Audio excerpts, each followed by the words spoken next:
The Madeleine Mccann case is one of those mysterious cases both conspiracy theorists as skeptics like to talk about. I cannot imagine what the parents and family are still going through after all these years. There have been hundreds of theories about what might have happened to the little girl in that Portuguese holiday apartment, so here are 5 possible explanations behind the disappearance of Madeleine Mccann. Number 5. Burglary gone wrong. The burglary gone wrong is one of the most backed theories in the disappearance of Madeleine Mccann. Madeleine might have woken up while a burglar was raiding the holiday apartment. This way, she would have disturbed the burglar in the act, which made him or her panic. The theory then states that the burglar attacked the little kid, after which he carried her off, dead or alive. In 2014, Scotland Yard, with the help of the Portuguese police, was able to question 4 suspects from the local area. These suspects came into the eye of the police because their mobile phone made contact with a mast tower close by at the time of Madeleine's disappearance. Their criminal backgrounds backed this suspicion that they might have been involved in criminal activity in the area. These people, however, were later ruled out. This does not mean that Scotland Yard dropped this theory, even though the Portuguese police decided to dismiss it. But then, why would a burglar decide to attack a toddler? Would he or she not just get out of the apartment? And wouldn't a spontaneous act like this leave behind a trail of evidence ready for the police to find? What do you think? Another theory chooses to explore the path of a local paedophile taking the little girl. Backers think that Maddie was a possible victim of a paedophile who snatched her and later decided to kill her. He would have buried or hid her body, possibly even dumped it at sea.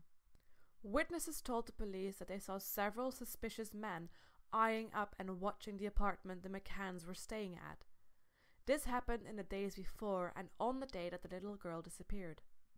However, Scotland Yard indicated that some of the eyewitnesses and accounts have been eliminated. In 2011, the Portuguese police decided to reopen the investigation with this as their main theory. They did this after they studied a series of attacks in resorts along the coast of the Algarve in the years prior to 2007.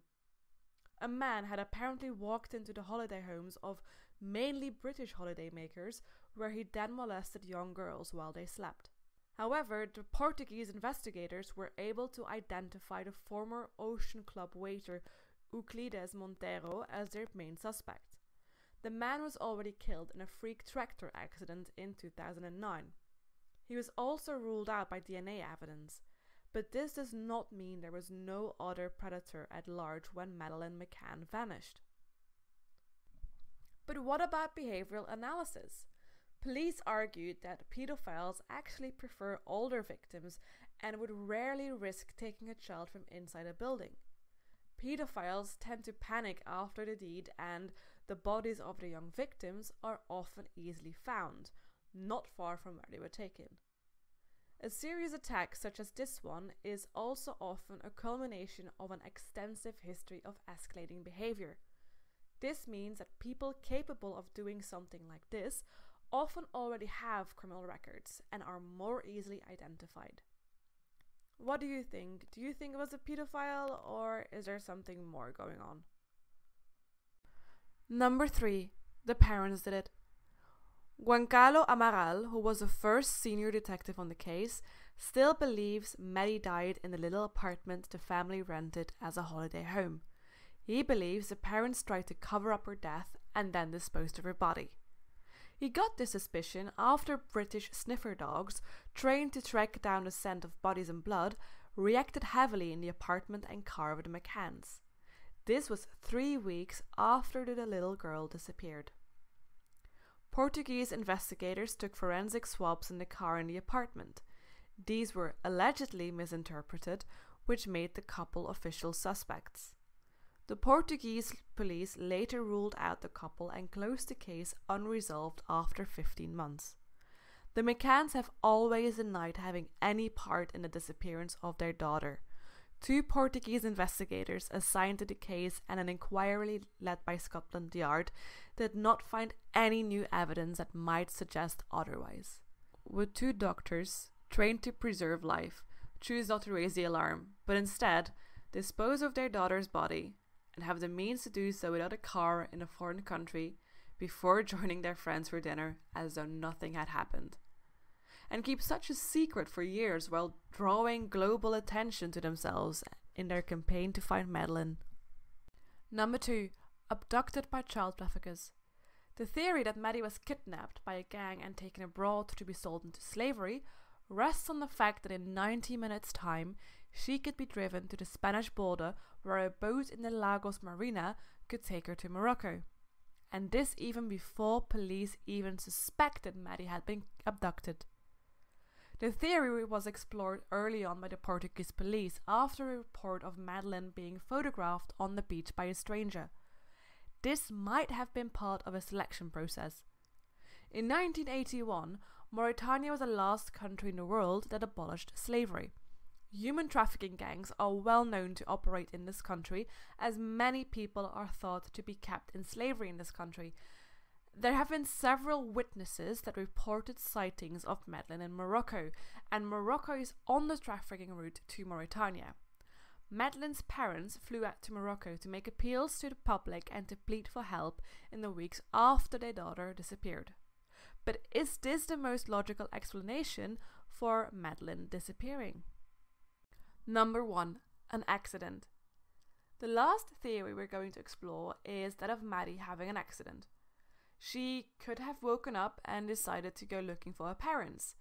She would have unlocked the patio doors to walk out of the apartment, and she then could have walked down the hill and fallen into a big roadworks pit.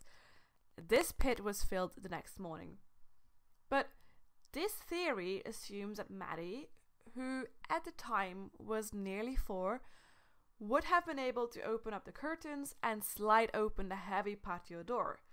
And she would also have been able to close the curtains and that same patio door. Oh, and she had to open and close a garden gate to the road. And yes, she would have taken the route down the hill, but as this is also the route to the pool complex and restaurants, a route that she had taken regularly before, it is unlikely she would have turned towards the roadworks. In fact, the bright lights and busy sounds of the diners and partiers would have attracted the young child. Other theories involving accidents suggest that she walked out and was hit by a car, after which the driver panicked and disposed of her body. Or that she might have walked off and got stuck in a remote and small place where she could not get out. Or that she might have climbed into a well and drowned.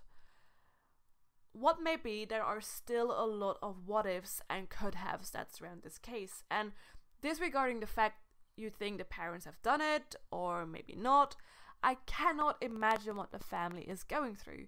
I dearly, dearly hope that someday we will find out what has happened to this little girl. Thank you so much for watching. I hope you enjoyed this movie.